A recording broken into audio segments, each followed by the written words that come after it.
Hey, good morning, and welcome to episode 82 of At the Coffee Table podcast. I am Jason Klink. I'm your host, and welcome back. And I'm flying solo today. Trying to reinvigorate the podcast. Unfortunately, it's been way too long in between episodes.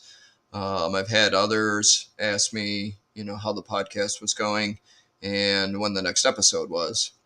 So I wanted to jump on this morning in true At the Coffee Table podcast to sit down and talk about current events. And this is something that really is the emphasis behind creating this podcast was, and I've spoke about it before, how all my years in a fire station, we would sit down at the kitchen or at the coffee table and we'd solve all the world's problems over a cup of coffee or two or three, depending on how much time you had in the morning. And this podcast, I think that there's enough going on in our world to talk about current events. And our current events are very subjective to how it may affect us personally, from the pandemic that we're feeling the residual effects from all the social, economic, political conditions in the world. And realistically, the financial markets are really starting to weigh heavy on everyone's lives.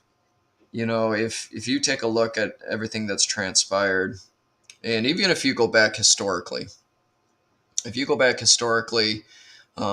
just within the U.S. and look at difficult times that have occurred, the problems of the 1970s and early 80s, the wars that occurred between 1920s and 1970s, the political establishment that's been created, almost blindly political establishment's been created within our constitutional framework of this country, where a 1% elite faction is really controlling everything that may or may not go on within the U.S.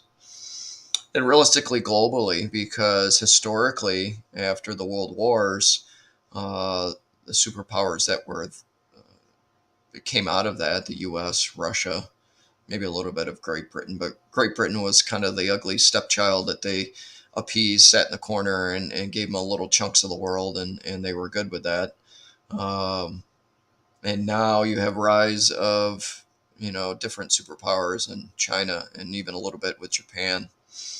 um, and now, because of this and because of the difficult times, because of the struggle for power, because the US is you know not the only powerful nation in the world calling all the shots, and other wannabe, not wannabe, but rising nations that want to be in power are pushing against or pushing back um, on the status quo. And so there's a struggle for power, and when there's a struggle for power, there's conflicts, um, and the politics play too much into that. And I was thinking today, because I was listening to my own set of podcasts today, and I was thinking about today how uh, the 1% elite that are controlling a lot of what goes on in this country, I don't know if they fail to realize or they're trying to prevent from happening. The successful people that have built their own small empires over the last 20 years since the dot-com crash, that are starting to influence others thanks to social media, and other outlets, where these people that have created their own successful empires uh, are starting to create the framework or recreate the framework that the population is living by. You have the most recent is you have your Elon Musk of the world that, like him or hate him, he's created an empire over the last 20 years. So my point of my ramble is you really have to pay attention not only to history and things that have gone and the lessons that were learned, and you can find the lessons uh, from history. where you can see how things are playing out right now.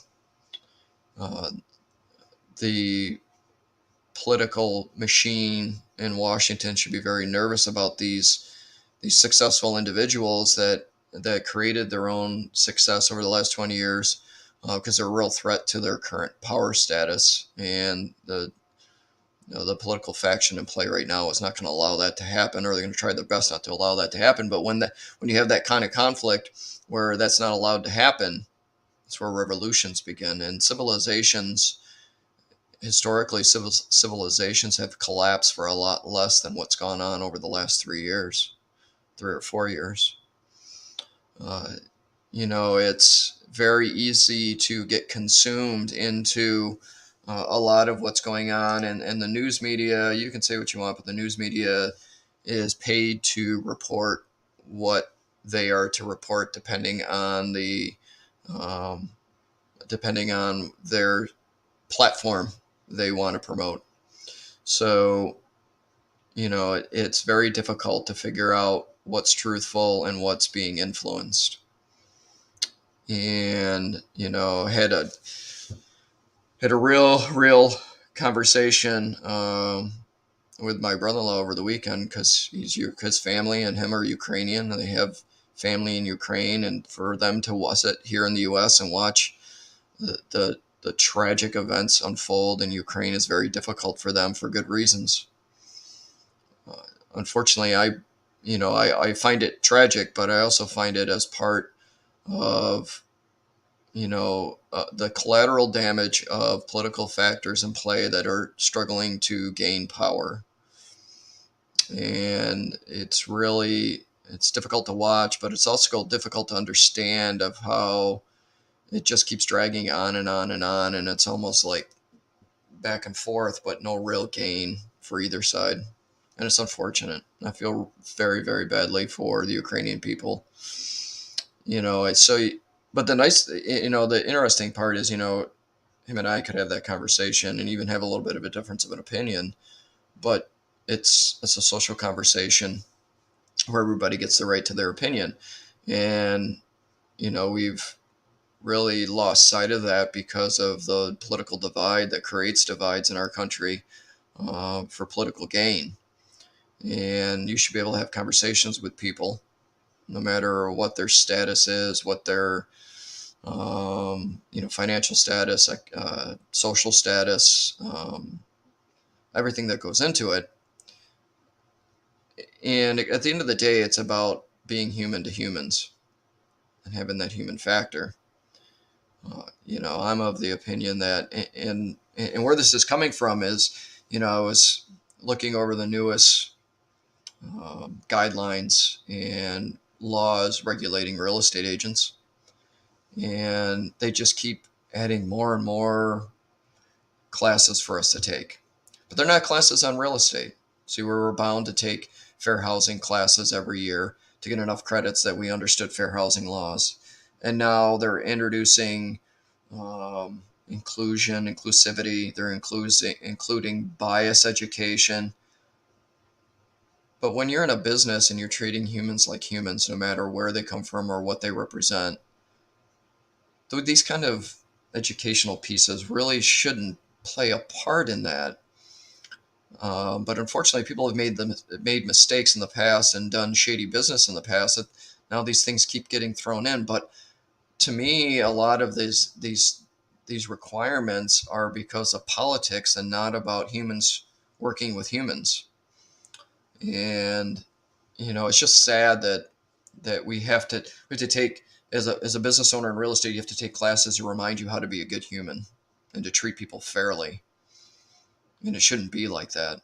And it makes it difficult to stay in that business because of they not only you got to pay to be in the business, but you got to take all these extra classes. If you don't take these classes, you lose your license that you had made an investment on,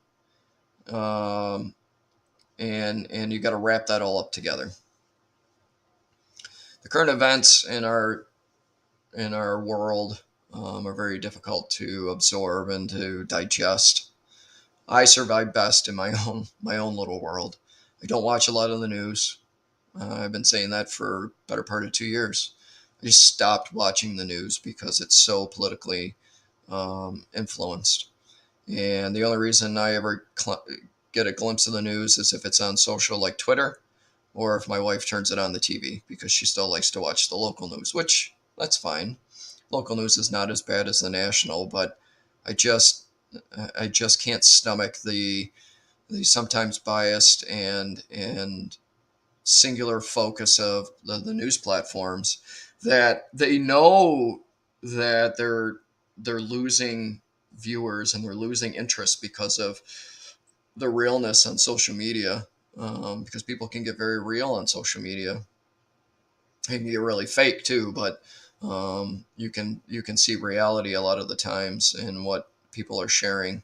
And that's what social media was for, was to connect people, to share information, to share stories, to share um, adventures. Unfortunately, a lot of it, there's some negativity to it too.